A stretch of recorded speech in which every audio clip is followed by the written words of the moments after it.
Do you get the feeling the world's suddenly filled with narcissists and crybabies? I mean, seriously.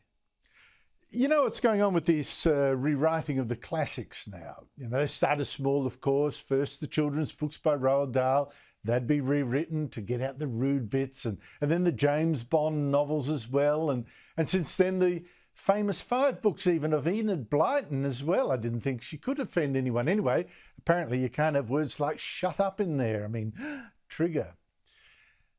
But now the BBC is about to screen a new series of Charles Dickens' Great Expectations that tells you, well, exactly what's being played here, the game. Here is one of the greatest books of the greatest novelist in the English language, and even Dickens can't be allowed to speak for himself in his times. Even the characters in Dickens must instead be made in the image of the woke today, so that today's viewers get the flattering idea that all good people, even 160 years ago when Great Expectations was written, even 160 years, they always thought just like good people today, right? It's vanity. It's narcissism.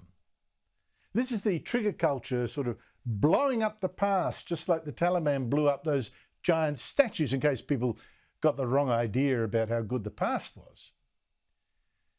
The Great Expectations, written actually more than 160 years ago now, it must still have something to say that's worth it. I mean, I'm a big Dickens fan, but the books do keep selling.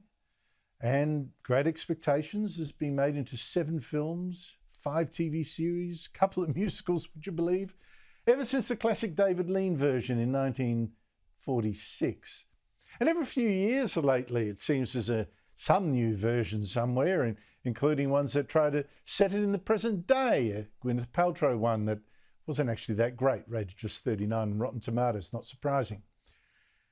But you can understand the appeal of this great novel. It's a story about class, love, pride, arrogance, and redemption. It's the painful teaching of humility to a poor boy called Pip, who then grew up too proud, thinking his mystery sponsor, who'd paid to make him a gentleman, was just some fine lady herself. Did I give a plot twist away? I don't know. But in the BBC's version, to be screened in a few weeks' time, well, it thinks this great story that's lasted so long actually needs a makeover. I bet you Shakespeare will be next. Now, in the modern British way, as we saw in the successful Bridgerton series, Pip's love interest, Estelle, becomes a genteel girl of mixed race, which does actually seem a stretch for Dickens' 1861 London.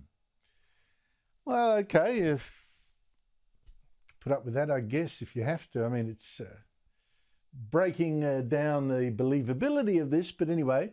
But other characters also seem to be drawn from today and not of Dickens' day, even though they're, flouncing around in Victorian dress.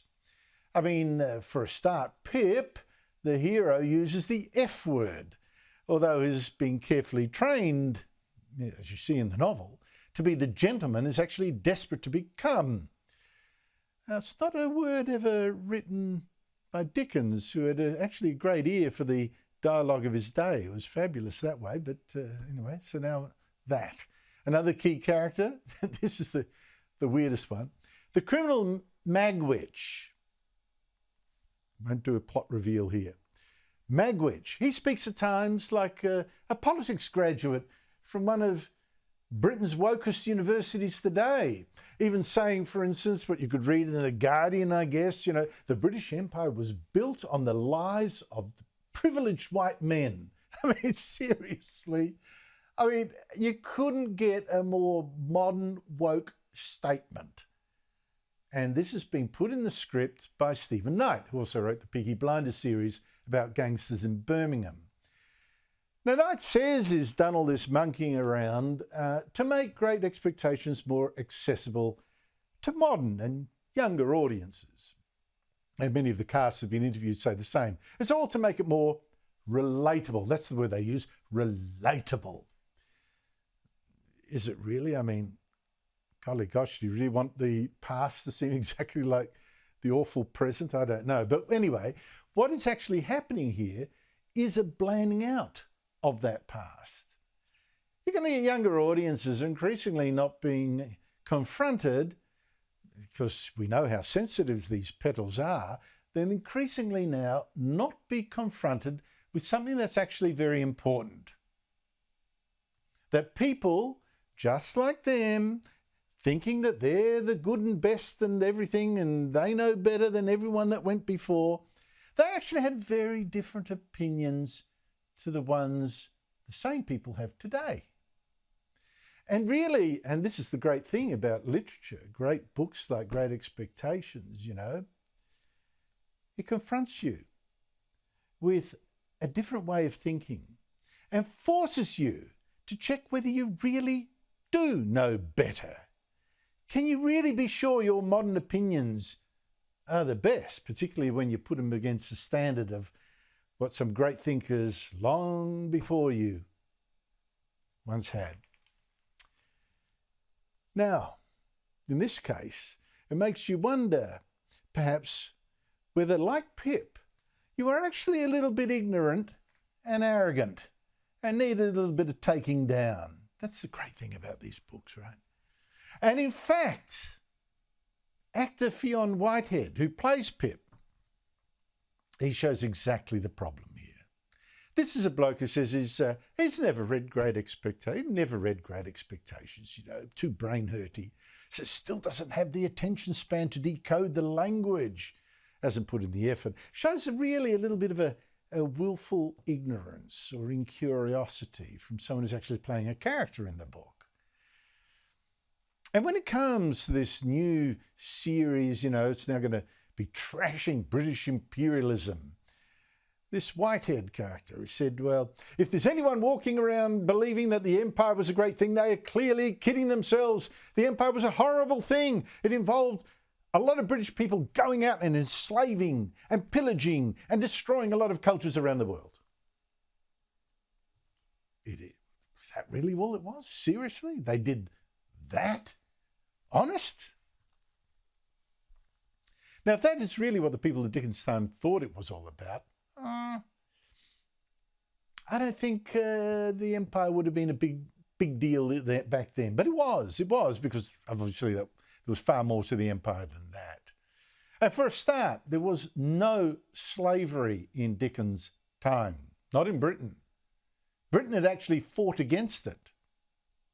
And to think that, I mean, just ask yourself, how could a country like Britain, a little small island off Europe, have ruled giant India with its massive population?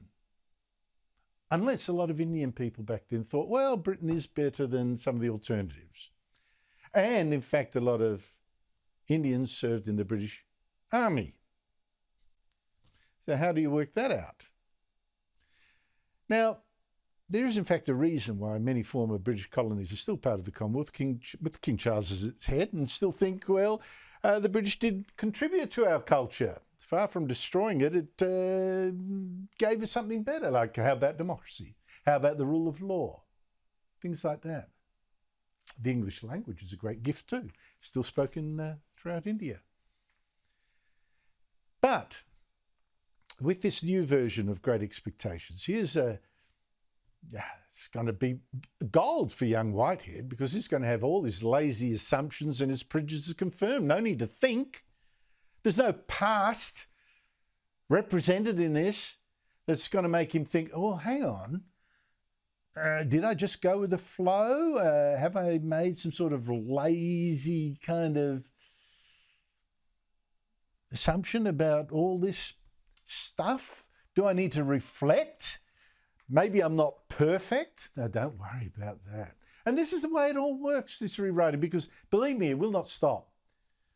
You know, with Roald Dahl and Enid Blyton and now Charles Dickens, it won't stop. Bit by bit, this woke generation, with their rewriting, with their censorship, with their sheer intolerance and their arrogance, they're convincing themselves of a very dangerous thing. that they know everything and that nothing exists that they could actually learn from. They are perfect. They are gods in their own small, small, small